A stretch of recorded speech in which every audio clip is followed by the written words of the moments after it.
Regardez-vous même la vidéo aussi. Donner de l'argent à un homme, il va fonder une famille. Donner de l'argent à une femme, elle va jamais se marier. Quand un homme fait de l'argent, qu'est-ce qu'il dit? Maintenant que j'ai de l'argent, je vais faire un voyage, je vais emmener ma femme avec moi, comme ça on va enjoy, n'est-ce pas? Quand une femme a de l'argent, qu'est-ce qu'elle dit? Quand une femme gagne de l'argent, elle dit quoi?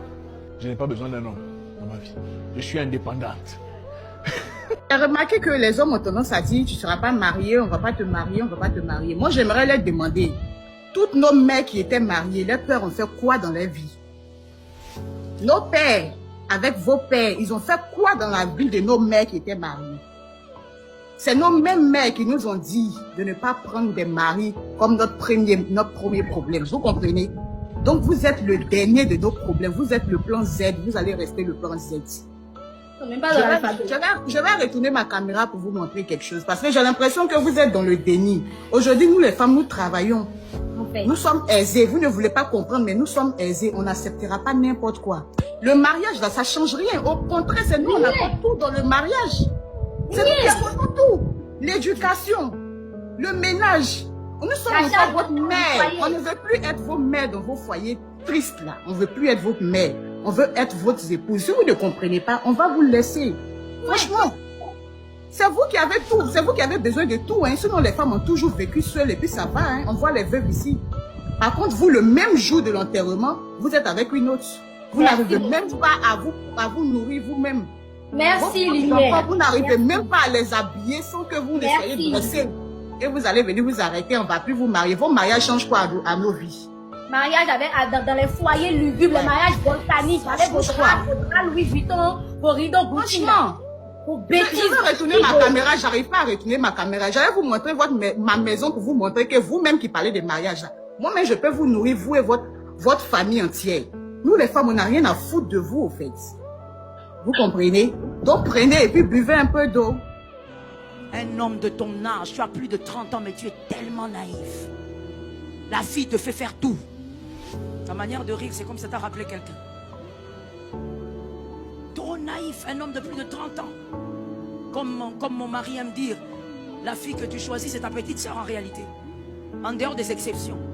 Ta petite soeur peut-être même de 5 ans. Mais elle te manipule comme ça, comme un ballon de tennis.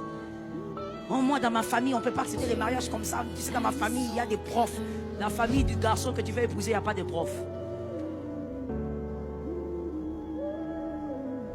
C'est lui qui t'épouse, oui ou non?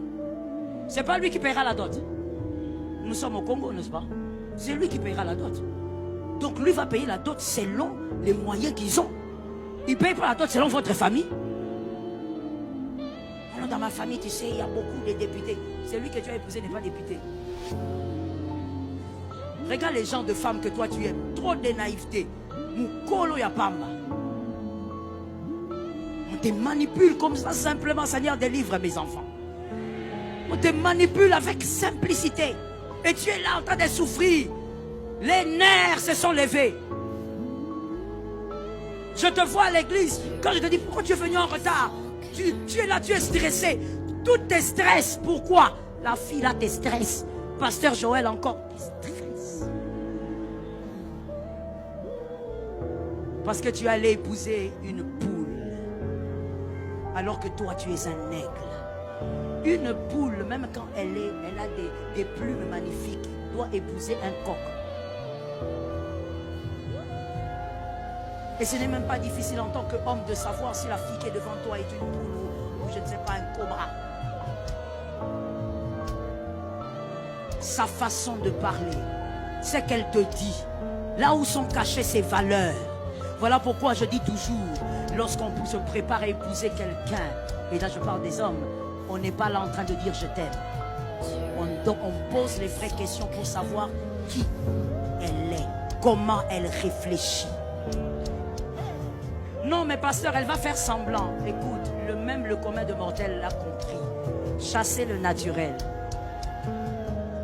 Elle ne peut pas faire semblant tout le temps. À moins que toi, justement, le garçon, tu sois très naïf et que tu ne comprennes pas. Mais à un moment donné, son naturel viendra.